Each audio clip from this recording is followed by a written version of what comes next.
Hi అండి, నమస్తే. నేను ఈరోజు పెప్పర్ చికెన్ తయారు చేస్తున్నానండి.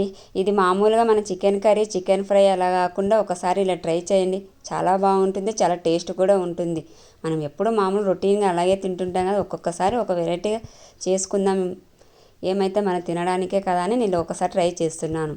దానికి ముందుగా కావాల్సినది ఒక 3 స్పూన్లు ధనియాలు, 2 స్పూన్లు సోంపు, 1 స్పూను మిరియాలు, ఒక 5-6 ఎండుమిర్చి, ఒక హాఫ్ స్పూన్ జీలకర్ర. అవన్నీ తీసుకొని మనం స్టవ్ మీద ఒక కడాయి పెట్టుకొని దాంట్లో వేసి బాగా వేయించుకోవాలి. ఇదో చూడండి నేను ఎలా వేయించుతున్నాను. బాగా వేయించుకున్న తర్వాత స్టవ్ మీద నుంచి కింది దింపి చల్లారిన తర్వాత మనం మెత్తగా మిక్సీ పట్టుకోవాలి. పౌడర్ లాగా చేసుకోవాలి దానిని.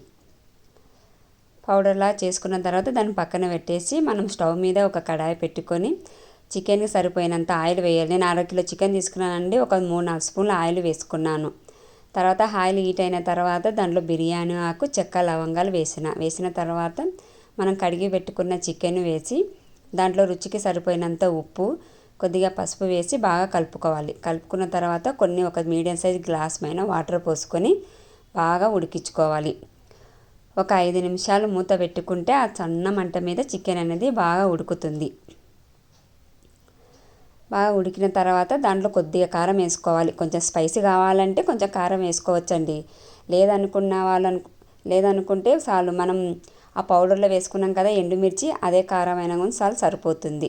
నేనేమంటే కొంచెం స్పైసీగా ఉంటుందని 1 స్పూన్ కారం కూడా వేసుకున్నాను.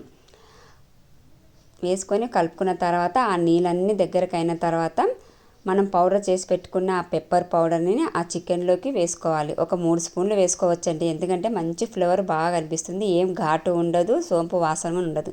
చాలా టేస్ట్గా ఉంటుంది, మీరు రుచిగా ఉంటుంది. మీరే చెప్తారు చేసుకున్నారంటే గాన. అదంతా దగ్గరకు అయిన తర్వాత ఫైనల్గా కొంచెం కొత్తిమీర వేసి ఒక 5 నిమిషాలు సన్న మంట మీద పెట్టుకుంటే ఆ ఫ్లేవర్ అంతా చికెన్ పీల్చుకొని మనకి పెప్పర్ చికెన్ అనేది రెడీ అవుతుంది. తర్వాత మనం చపాతీ, దీనికి కాంబినేషన్గా చపాతీ అయితే చాలా బాగుంటుందండి. అదే చపాతీ కర్రతో నేను చపాతీ చేసుకున్నాను. చపాతీ చేసుకున్న తర్వాత దీన్ని ఆయిల్తోనైనా సరే, బటర్తోనైనా సరే, నెయ్యితోనైనా సరే, దేనితోనైనా కాల్చుకోవచ్చు, బాగుంటుంది. నేను ఆయిల్తోనే కాల్చుకున్నాను. చాలా బాగుంటుంది. ఇదో 2 వైపులా బాగా కాల్చుకున్న తర్వాత మనం ఒక ప్లేట్ తీసుకొని ఆ ప్లేట్లోకి వేసుకోవాలి. వేసుకున్న తర్వాత మనం చేసి పెట్టుకున్న ఆ పెప్పర్ చికెను, దానికి కాంబినేషన్గా సన్నగా ఉల్లిగడ్డలు కట్ చేసుకోవచ్చండి. చాలా బాగుంటుంది, చాలా టేస్ట్గా ఉంటుంది. ఇదో చికెను, చపాతీ, ఆనియన్స్ 3 తింటుంటే దాని రుచే వేరు, దాని టేస్టే వేరు. మీరే చేసుకొని చూడండి, మీరే చెప్తారు. మీకు అందరికీ నచ్చినట్టయితే లైక్ చేయండి, షేర్ చేయండి, సబ్స్క్రైబ్ చేయండి.